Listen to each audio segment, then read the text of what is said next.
बन्या पानी रे भासी जाउछि गदा गदा मईसी। प्राण विकल रे मईसी खाली रड़ी छाड़ुछंती। विरल प्राणी को उद्धार करिबारे अग्निशम बाहिनी फेल मारुछंती। कूलकु जीवाकु चेष्टा कले बन्या पानी भसई नेउछि।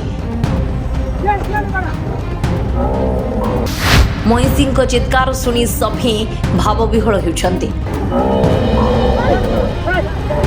आज्ञा हाँ, बन्या पानी रे भासी जाउछि गदा गदा मईसी।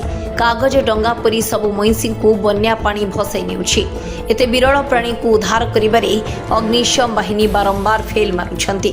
मईसी चराळींको आखि आगरे सबु मईसी भासी जाउछि। पूर्वरु अनेक षंढ आ गाई बलद भासी जाइछंती। एबे मईसी कागज डंगा परी भासी जाउछि। तेबे गोटे कि दुईटी मईसी नुह पूरा 200 रु 400 मईसी भासी जाउथिबा कहिछंती अंचलवासी। बन्या पानी रे मईसी भासी जाउथिबा बेले मईसींको रड़ी सुनी सभींको आंदोलित करुछि।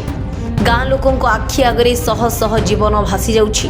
हेले एते विरल प्राणी को रक्षा करने को कहार साहस हेउनी। जहाँ सूचना रही कि महानदी रे जलस्तर वृद्धि हेतु शाखा देवी नदी एवं विपद संकेत परे प्रवाहित हेउछि।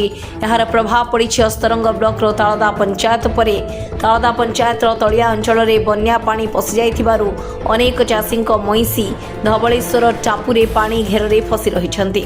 100 खंड गाई षंढ सब विपद में पड़ती। 7-8 10टा खंड आम आखि आगे भासीगले आम किसी उद्धार कर आज उद्धार करने बहुत चेष्टा कर सका चेष्टा कर विफल हो जाइछू। किंतु एबे भी सेपटे 60 रु 80 भितर गाई षंढ सब अच्छा किसी भी भासीगले भर 400 खंड मईसी अच्छा। आम लोक 15 जन खंड सीट मईसी सब फसी कहीं सरकार को आम जिते आम सूचना दब किए सरपंच आम सरपंच आम पाखक आसती कि सरपंच दिन आम कथबार्ता भी करती।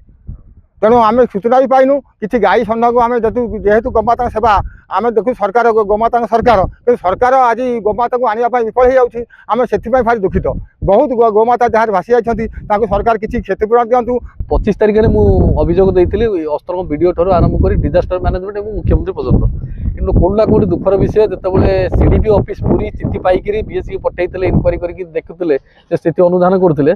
अनुधान कलापर स्थानीय विडीओ से चिठीटा पकई नहीं जहाँकि क्या जेहतु अंडर बीएससी जाऊँगी सी किसी माने रेस्पॉन्ड कर जहाँफल काली पानी बढ़ी जाइला।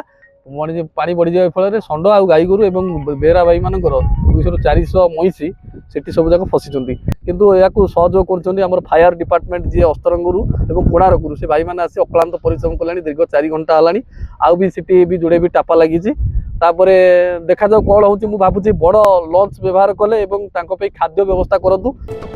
हठात राति पानी पशि जाइथिबारु मईसी मानकु बाहर को आनिबा मुश्किल होई पड़िछि। गाँ लोके 20 रु 30 गाई बलदों को उद्धार करिसेंती। हेले 200 रु 400 पशु को उद्धार करि पारि नथिबा कहिसेंती अंचलवासी। तेबे शह शह मईसी बन्या पानी रे भासी जाउथिबा देखि सभी को आंदोलित करुछि। Bureau report Bhargavi digital.